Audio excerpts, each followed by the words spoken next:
It has been a year since U.S. Navy SEALs raided Osama bin Laden's home in Abbottabad, Pakistan on May 2nd, leaving the FBI's most wanted man dead.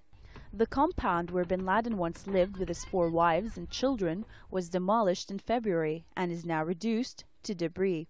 For years, the United States and Pakistan were working together to track down bin Laden and fight extremists near the Afghanistan border prior to the raid. The United States launched a targeted operation against that compound.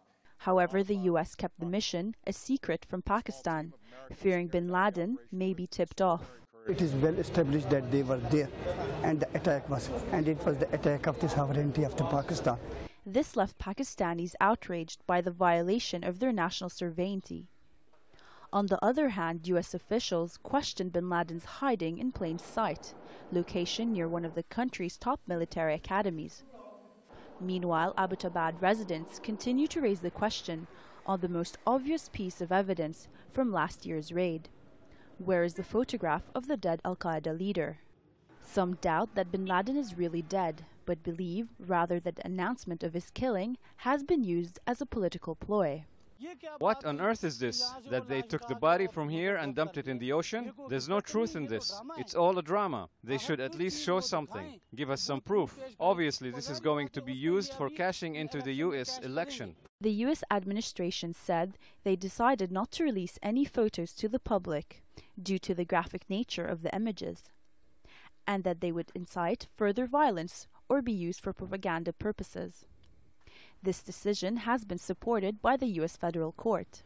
Imtiaz Gul, a security analyst in Pakistan, said the killing of bin Laden has not changed or improved the country's security. It doesn't really mean a big fatal or terminal blow to al-Qaeda, because Osama bin Laden has left behind a legacy which he stood for, he propagated, and in the process he was able to create a lot of local al-Qaedas, local facilitators, auxiliaries, who are there now without taking the name of Osama bin Laden or al-Qaeda.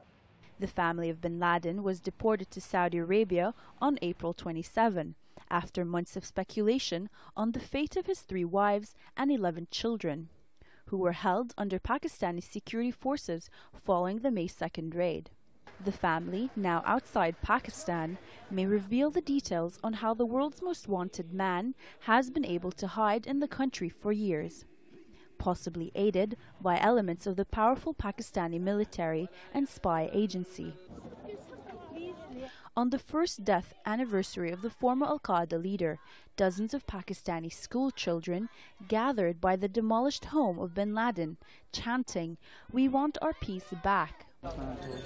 Meanwhile, a car bomb in the Afghan capital, Kabul, left 6 people dead, following the departure of U.S. President Barack Obama. Obama made an unannounced visit to Afghanistan to sign a strategic pact with Afghan President Hamid Karzai, and to deliver an election year message to Americans that the war is winding down. Wednesday's attack was the latest in a recent surge of violence, after the Taliban announced they had begun their usual spring offensive, and that they have suspended tentative steps towards peace talks with the United States. Nadia Mayan, Al-Arabiya.